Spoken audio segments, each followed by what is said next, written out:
Welcome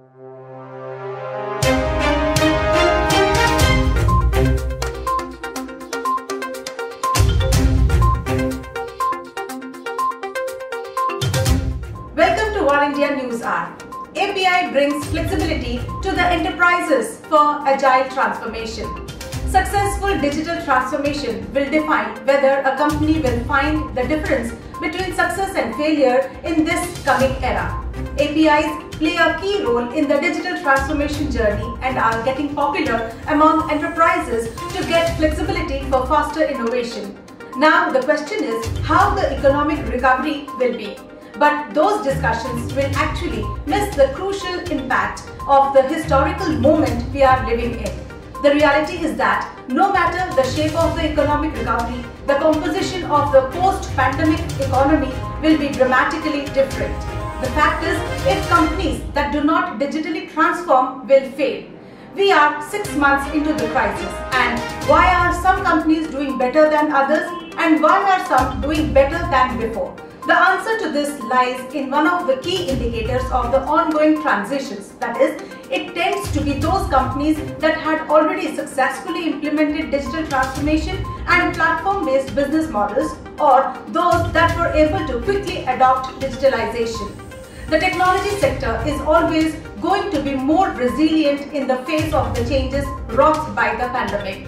For all the companies that lost out to COVID-19 induced low consumer demand, there were many companies that were able to leverage digitalization and digital transformation to come out on top.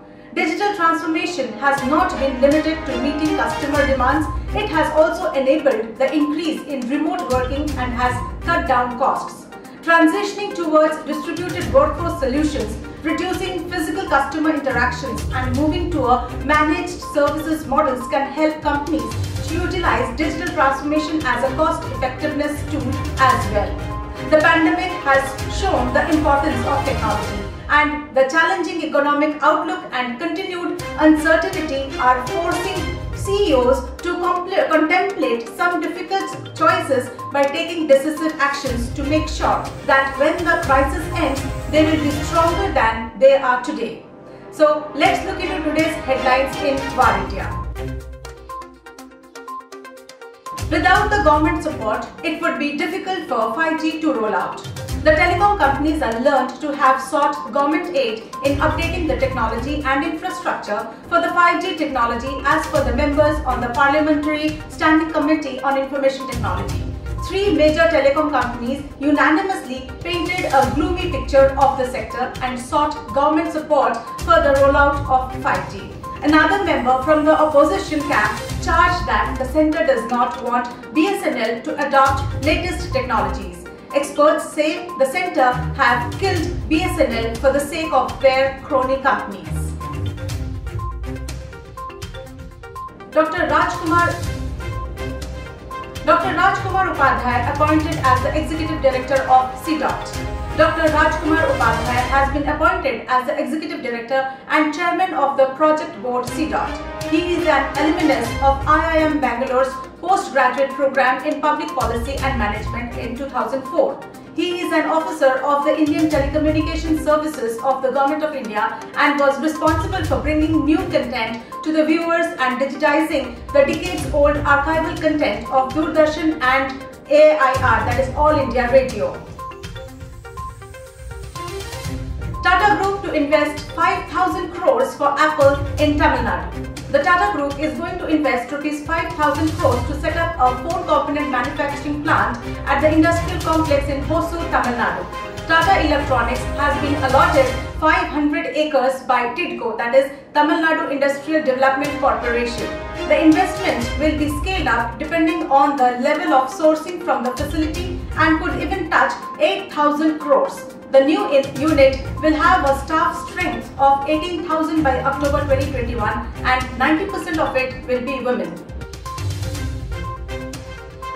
Mark Benioff of Salesforce speaks on SAP's troubles. At SAP, we can see various changes that could be anticipated with the transition of the CEO. Mark Benioff, Salesforce.com Inc., the Chief Executive Officer, criticized rival SAP SE's business performance in stark terms. They have moved from one CEO to two. They fired one of those two CEOs. The CEO transition is just not going well, and their customers are saying that. Now you can see that their revenues are also reflecting this trouble. He further said they have not executed the cloud opportunities well. Benioff said SAP's trouble, I think, are unique to them. The biggest merger of the private bank in the country will break the record.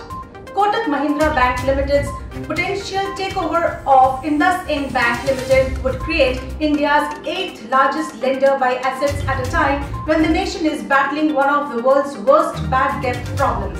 The combination would boost its assets to 7 trillion rupees, that is $915 billion, and cement Kotak's position as India's 4th largest private bank, closing the gap with Axis Bank Limited. Flipkart Aditya Birla Fashion violates government's FDI policy, says CAIT. CAIT has raised the issue by objections over Aditya Birla Fashions and Retail's plans to raise Rs 1,500 crores by issuing 7.8% stake to Walmart-owned Flipkart Group, alleging that the proposed deal violates the government's FDI policy. It also requested the minister to not allow the proposed FDI unless they undertake that ABFRL will not be selling its inventory on the marketplace platforms owned or controlled by Flipkart. Challenging times ahead for SAP as the leadership pitched their ambitions. SAP has made most of its revenue from selling licenses to its software, the cornerstone of which lets companies track how they spend money. Hasso Plattner, chairman and co-founder of SAP, brought shares worth 248.5 million euros, that is $294 million, at an average price of 101 euros. SAP shares slumped by 20% after CEO Christian Klein ditched his ambition for profit margins to expand steadily through 2023 and lowered the outlook for this year due to the impact of the coronavirus pandemic. As per reports, Plattner previously owned a 5.89% stake in SAP, making him the company's largest individual shareholder. Eric Yuan invests in Arzoo's Series A round.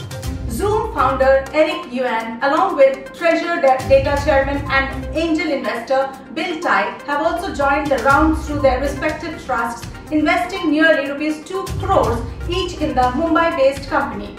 Arzoo, a B2B retail tech startup that powers physical retail stores to compete against e-commerce marketplaces, has raised $7.5 million in its Series A funding round led by Indus Age Partners and Three Lines Ventures.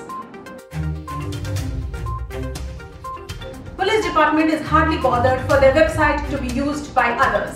It was a blow to the police department of Pune when it was brought into its notice that a website named www.punepolice.co was created and is being used by someone unknown. Many were confused when they tried to visit and log any complaint to the police department in Pune, because when the above site was clicked, it was directing to a company based out of China, Shandong Xiani Mining and Technology and Equipment Inc., a stakeholding high-end new technology enterprise to provide turnkey solution for mineral processing plant. As a protocol, all the government agencies should have their websites ending as .gov.in. However, the present websites of Pune Police are www.punepolice.gov.in and www.punepolice.in. It was not understood why this issue was not settled by the Department of Police. IT Ministry saying it has no information on Arogya Setu app's origins. Documentation done by the IT department, that is MeitY, comes to a big question mark. It was questioned by the Central Information Commission, that is CIC, for claiming not to have information on the origins of the Arogya Setu app. The same ministry issued a press release saying everything about the app was already in the public domain. The Ministry of Home Affairs had made the contact tracing app mandatory for those travelling and for several other activities during the COVID-19 pandemic. Now, the concern is there might have been a breach of personal data because of the app. The MeitY later issued a clarification saying the Arogya Setu app was launched by Government of India in public-private partnership mode. Summing up, digital transformation can also be said as agile transformation. It offers various benefits in the short term while also ensuring that the long-term platform-based architecture is achieved that can create open, scalable, intelligent and connected platforms leveraging open APIs and datasets, service catalogs and integration frameworks, microservices, collaboration tools and solutions for agile implementation of companies' digital agenda. The world is moving on the application programming interfaces, that is APIs, which connects to the telecom resources on the cloud. API is a code written to protocols that allows disparate systems and applications to talk to one another with minimal intervention. Cloud infrastructure has made building APIs and consuming them very easy. We see most companies digitizing their assets and building APIs around them. The goal is to make everything software driven. Secondly, the most important thing is APIs are shaping the way digital businesses are built.